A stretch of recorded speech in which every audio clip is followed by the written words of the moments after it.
Howdy ho, everyone. It's me, Ashley Branch, your favorite friendly neighborhood mom and the creator of the mommylogeauxs, bringing you Women, Wives, and Moms podcast. Get into it.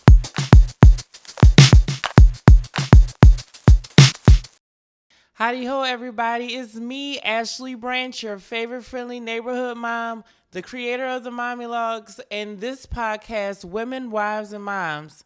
Again, hey, we're back. We're back at it. 30 days of the mommylogeauxs brought to you by Women, Wives, and Moms. This particular part of the 30 days, these first 10 days, we're doing your girl Aubrey.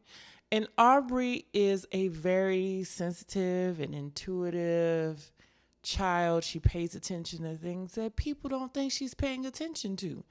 And she often gets in trouble, especially at school, because the way people communicate is that they think you're supposed to be looking at them while you're talking to them, and therefore you're listening. Well, Aubrey doesn't function that way. She could not even be halfway looking at you. A lot of times she's watching TV and we're talking. She hears everything we're saying. She ear hustles like with the best of them. She's the best ear hustler I've ever seen in my life. So, Aubrey also reads energy a lot. She likes, the whole vibes thing. And, sometimes if it's too many people around, you'll find Aubrey off somewhere by herself. But Aubrey is a very intuitive, very insightful child. She says some of the most profound things I've ever heard a child say. Like, I'm going to get through these podcasts. My allergies are acting up for whatever reason. Anyway, she says profound things. Like one time, her and, my nieces were sitting at the table and they were doing this thing like, if you had superpowers, what would they be? And so one of my nieces says, well, if I had superpowers, I would want to fly. And, I was like, oh, that's a pretty good one. All right, cool. Because I'm a nerd and I like superheroes. And my daughter was like, well, Ava was like, if I had superpowers, I'd be invisible. Like you couldn't see me because you're creepy. She's a creepy child. And Frankie was like, I would want super strength because she's Frankie and she thinks she's stronger than everybody.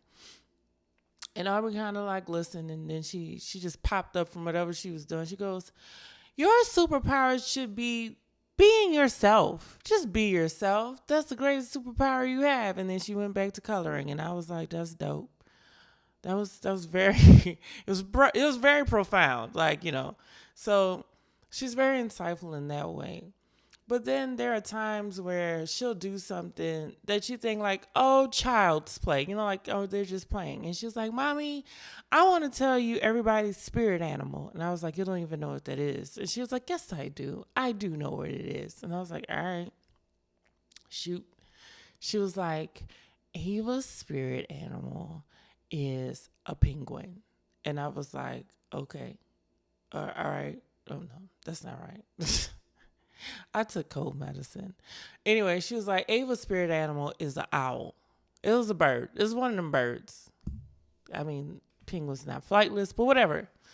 And she goes, Ava's spirit animal is an owl because she's smart and she's beautiful. And I was like, oh man, that was okay. That's nice. She goes, Frankie's spirit animal is a penguin. And I was like, well, that's random. And she was like, because she's cold. Again, very insightful. Then she goes, Daddy's spirit animal is a bat. I was like, what? A bat? She goes, Daddy's spirit animal is a bat because he's dark. Not like skin color. She's not describing his skin color. She's describing his personality and the things he likes to watch. And I call him Batman because 1 minute he's there, you're talking to him, and you turn around, and you turn back around, he's gone. Him and Ava have the creep vibes like that. Anyway, and then she goes, Mommy, your spirit animal is a bunny. It's a rabbit. And I said, that's okay. And I said, why? She goes, because you love the earth and you're gentle. And I was like, oh, that's so sweet. And I said, well, what's your spirit animal? She goes, mine? Oh, I'm a unicorn because I'm the prettiest animal and it's only one of me. And I was like, you know what? That's what's up. Yeah, sure, why not? And, we have fun with it. I love talking to Aubrey and listening to, like, her takes on things. But sometimes these talks, they get a little bit too much for me. They kind of just, it's a lot. So one day we were talking about, a friend of ours and how this friend told Aubrey that he was going to eventually put a pool in his, at his house. But his backyard is so tiny, like a kiddie pool would probably take up most of the space. And I was like, well, Aubrey, I don't think you realize, but, he was being sarcastic. And she was like, oh, well. That reminds me of the time I almost drowned in the pool.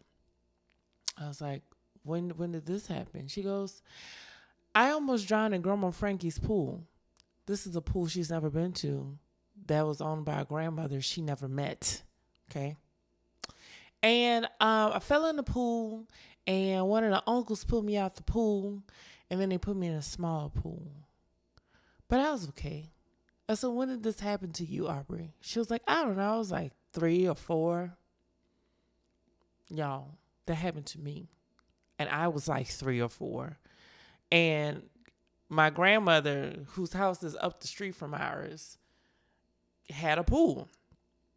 And I don't know, I can't remember, and I don't want to like cause any issues, but I think my cousin pushed me in the pool. My cousin Tennille pushed me in the pool. She said she didn't. I just jumped in. Knowing myself, I probably did. But anyway, and then I woke up. I don't know if I like literally drowned. I probably, I would be dead though, right? I almost drowned. Okay, that's the point. And that's not something that happened to her. It happened to me, and I was freaked out. And I was like, how would you know these things? I had never told her the story. So I say all this to say, Aubrey has for a really long time said that she can read minds and that she sees and hears things that like we don't see and hear. And as a parent, I believe her. Your child tells you they can do something that may seem a little crazy, out of the ordinary, just a little bit unorthodox, a little bit creepy. Believe them, because let's think about it. Children are new to this earth. They just got here. And a lot of times they say babies talk to the angels because they just left the angels, right? Well, these kids aren't that far removed. So if they say they can do something, they probably can do something. And that brings me to something that's a little bit more concrete. When your child is ready to do something and they say they can do something, you give them space to do it, knowing they're going to make mistakes and all. Aubrey loves to bake and cook, but I get a little nervous when she's around heat and fire, things that can burn her. But if I never allow her to learn these things, then she'll never get good at it. So when your child tells you they can do something, do know that they are ready to do it, and they can. Because a lot of times some kids go with reckless abandon, but a lot of times kids have learned to do things that they know they can win at. Because they're smart. Okay? We're not the purveyor of knowledge. So, y'all, when kids tell you they can do something, they can. And give them that space to do it. Okay? So, that's all I have for this particular episode. I will be back tomorrow with another episode, another story of the amazing Aubrey Branch. But in the meantime and in between time, you be kind to yourself, to others, and to this world. And I'll see you on the other side. Peace. Thank you so much for tuning in to the Women, Wives, and Moms podcast. Remember, be kind to yourself, to others, and to the world. And I will see you on the other side. Peace. ADHD, y'all. Whoop, whoop.